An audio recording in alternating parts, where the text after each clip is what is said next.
Como aprender qualquer movimento? Qualquer movimento? Qualquer movimento que exija alguma habilidade motora.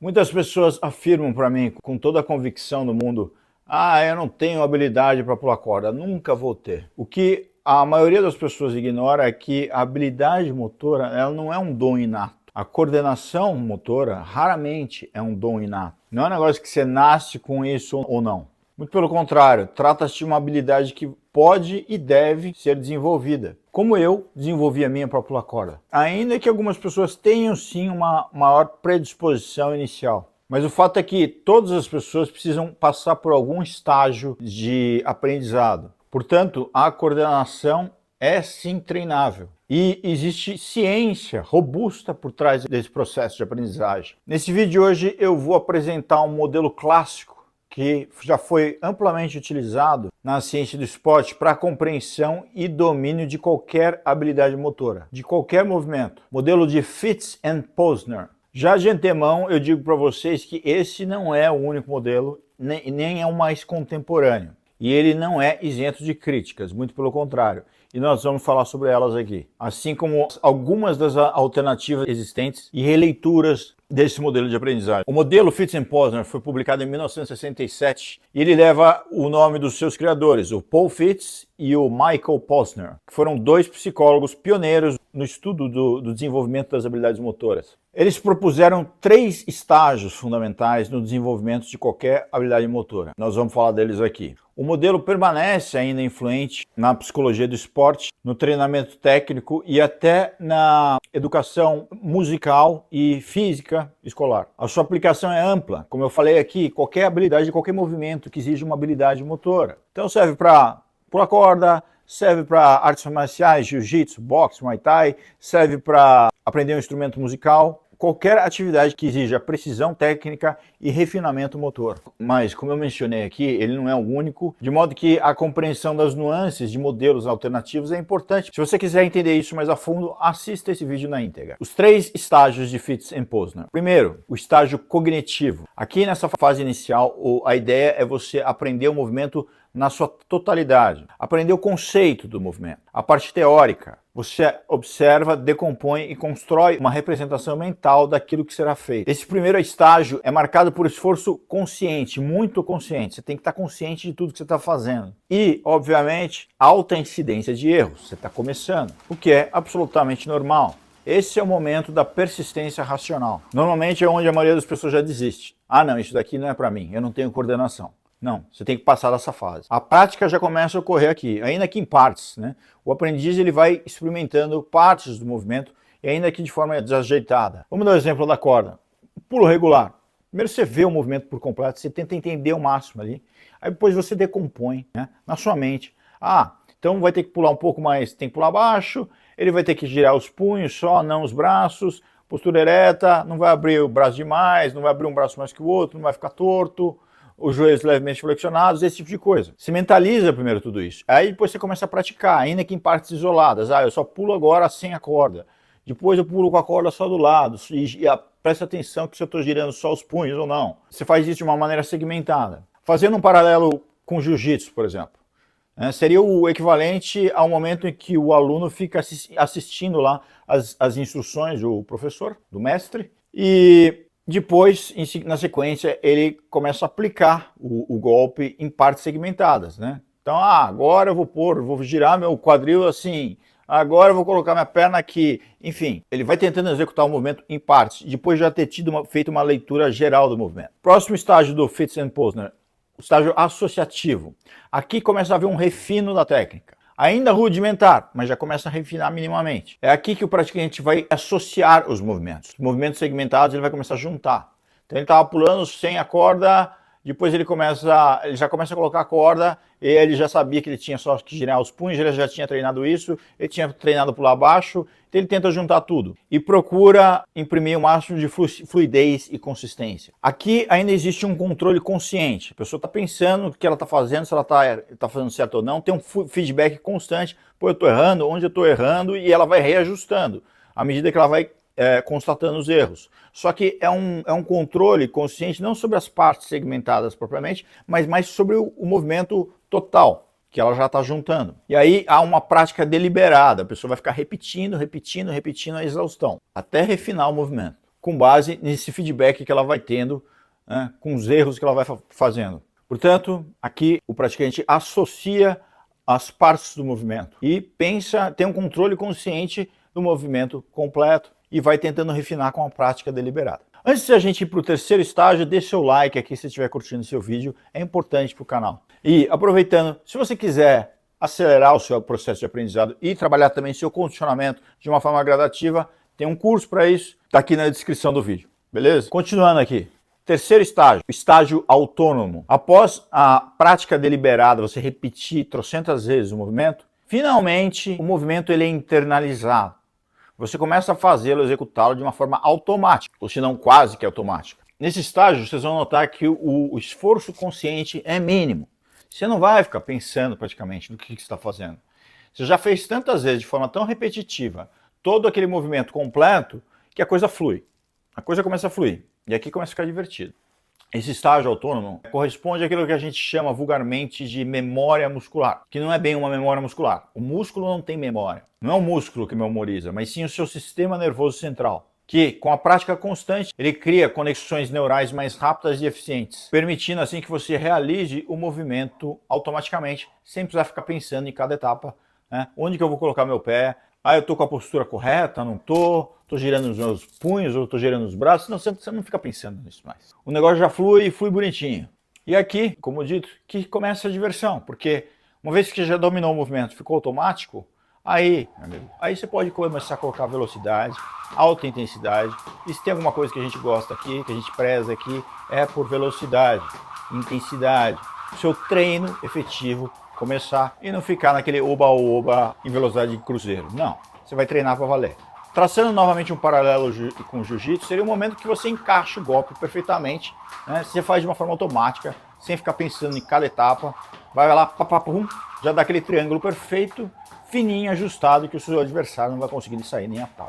Críticas ao modelo Fitts and Posner. Como eu falei no início, esse modelo sofre uma série de críticas, não são poucas, e eu diria, são pertinentes. O modelo é um modelo didaticamente útil, mas ele peca por sua linearidade excessiva. A aprendizagem real é por vezes caótica. Não é uma coisa, fiz isso aqui, pensei aqui, agora juntei e tal, agora fechou. Não é assim. Ainda que isso possa ajudar no aprendizado, sobretudo de fundamentos, da parte muito básica. Então, você pode aprender de várias formas, você pode estar cheio de idas e vindas, sobreposições, regressões, saltos inesperados de etapas. Pode acontecer da pessoa conseguir fazer movimentos mais complexos e não dominar algumas coisas essenciais. É difícil, mas pode acontecer. Outra crítica, e isso eu noto muito claramente, é o excesso de informação pode ser contraproducente. O excesso de segmentação pode ser contraproducente, podendo, paradoxalmente, dificultar a fluidez do movimento. Em que sentido? O sujeito que fica pensando demais, putz, não, o Pira falou para eu colocar, fazer assim, assado, ele fica olhando na mão o tempo todo se está girando, aí ele não presta atenção, ele fica prestando muita atenção na mão se está desmunhecando, e aí o todo fica uma lambança. Ele fica pensando, preocupado se o pé vai um pouquinho mais para frente, um pouquinho mais para trás, toda hora ele fica pensando nisso, ele começa a ficar torto. Ele não consegue ver e sentir o movimento como um todo e deixar o negócio fluir. Fica uma coisa robótica e ele acaba errando mais do que acertando. Isso atrapalha o aprendizado. Portanto, o ideal, de modo geral, seria uma compreensão global, né, do movimento, uma segmentação pontual, quando útil, mas com uma certa flexibilidade e, além disso, espaço para exploração criativa, que é algo que eu vou falar ainda mais. Eu vou dar o meu exemplo pessoal. Muitos dos movimentos que eu aprendi, vários deles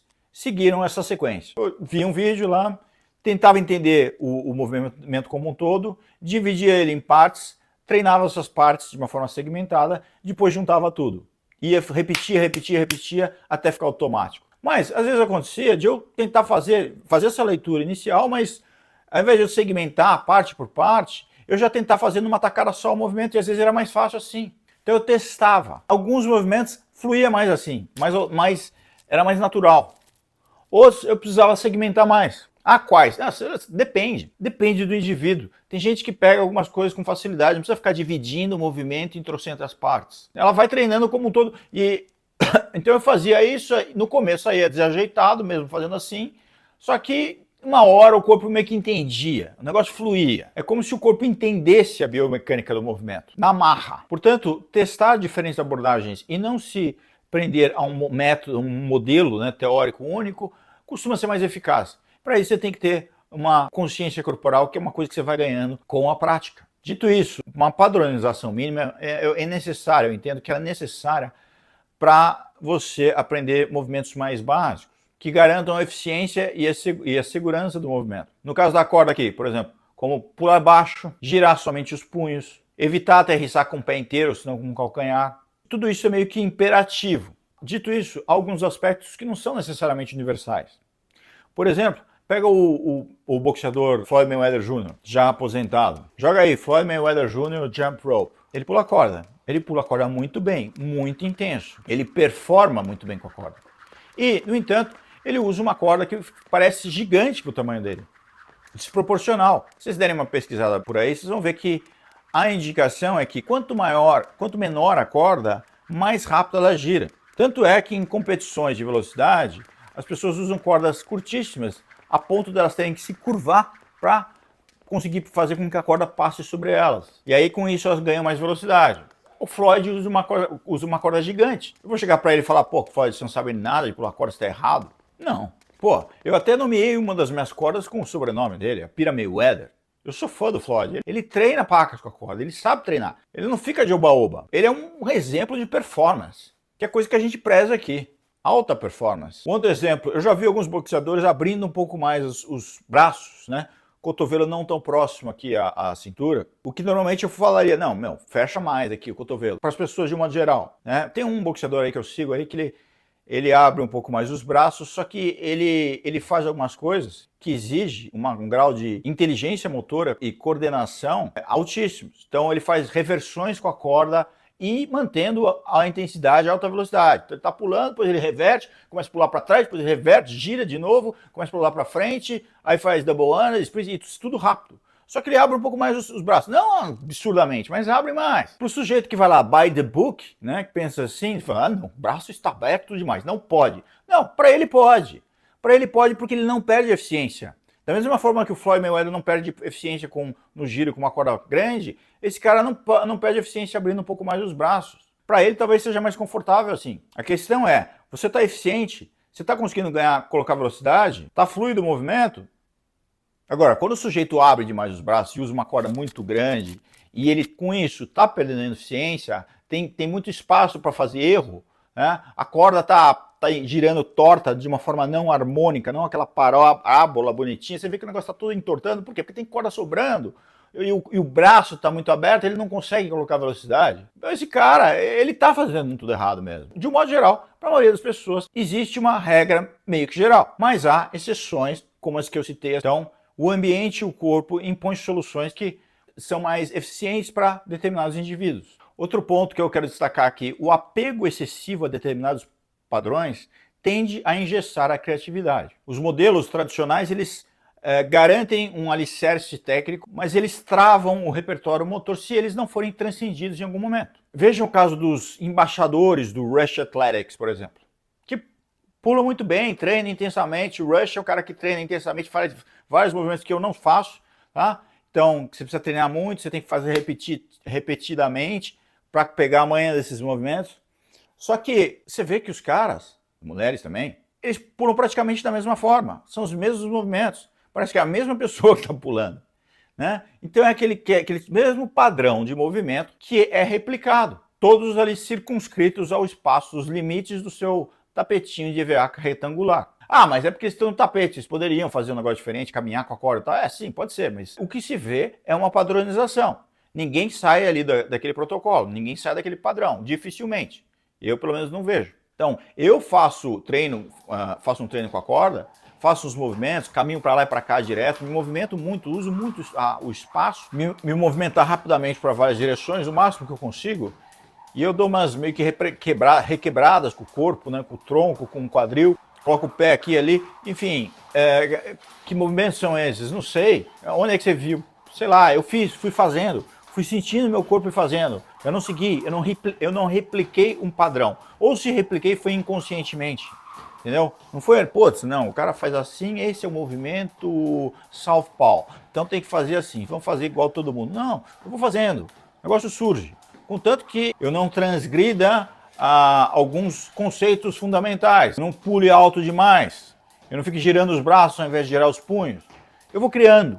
Isso, por exemplo, essa movimentação espacial maior é bom, por exemplo, eu uso para quem é um lutador, não precisa se movimentar muito no ringue, ou um atleta de uma geral, qualquer atleta de uma geral precisa fazer muito deslocamento lateral ou para transversal, para várias direções, e mesmo um pouco movimentando o tronco, para um boxeador, né, para ele ter um golpe mais potente, que você gira muito o tronco, então você vai fazendo meio que assim, você sai daquela mesmice, daquela coisa robótica. E, além disso, você confere um estilo próprio, né?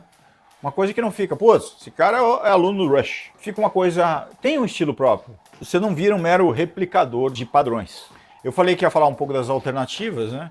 De certa forma eu já estou falando, né, da criatividade, tudo isso aqui está meio que dentro, por exemplo, da abordagem ecológico-dinâmica. É uma abordagem contemporânea que enfatiza mais a criatividade. A relação entre o indivíduo, a tarefa em si, né, o movimento que ele vai realizar, e o ambiente no qual ele está. Né? Se tem mais espaço, aproveite esse espaço, meu. Não fica parado no lugar que tem uma planta. Explore possibilidades, adapte os padrões, descubra soluções próprias. De novo, contanto que você mantenha os fundamentos que são imperativos. Não vai pular alto demais, não vai mexer os braços, mexe os punhos. Tem um outro modelo também famoso que é o modelo de Bernstein. Foi desenvolvido pelo neurofisiologista Nikolai Bernstein, em 1960 e pouco também.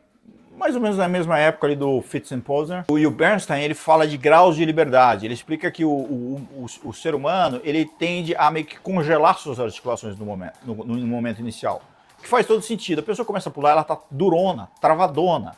É uma reação natural do corpo. Aos poucos, ela vai soltando, vai se soltando. Por isso que eu digo, pulem soltinho. Você não pode ser travadão para pular corda. Quando eu falo, pô, deixa o cotovelo próximo, também não é para ficar grudado. Quando eu falo, mantenha a postura ereta, também não é para você ficar que nem um robô o tempo todo assim, mega ereto. Não, você pode dar umas requebradas, como eu falei, eu dou umas requebradas, mas também não vou ficar um morto-vivo aqui assim, entendeu? Então, isso tem uma relação aí com os graus de liberdade que o Bernstein fala. No início você está lá travadão, congelado, suas articulações, aos poucos você vai liberando, adaptando e ganhando fluidez e eficiência. Em linhas gerais, a excelência motora, né, o aprendizado e a obtenção da excelência motora residem na adaptação e no improviso e não na mera repetição, ainda que a repetição seja importante, mas você tem que estar aberto a adaptar, flexibilizar e improvisar, se você quiser sair da caixinha. A conclusão é que o caminho para o aprendizado motor, ele é necessariamente individual e dinâmico. Ainda que possam existir modelos teóricos que possam facilitar um pouco isso, né, padrões existentes, técnicas, mas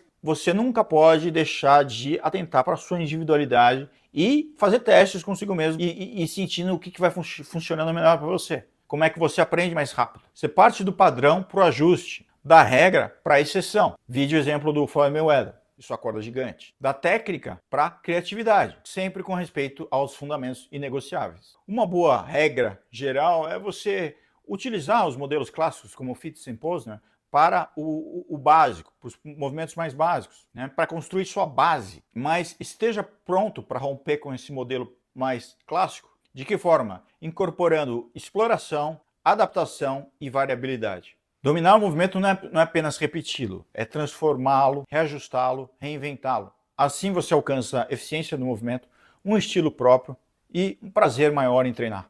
E trate de acelerar, beleza? Qualquer que seja a forma com que você aprendeu o movimento, se você quiser treinar para valer mesmo, você tem que colocar intensidade, você tem que acelerar e tem que treinar de uma forma mais contínua possível, com o mínimo de pausas possíveis, né? Para efetivamente adquirir um condicionamento cardiorrespiratório de excelência. Beleza?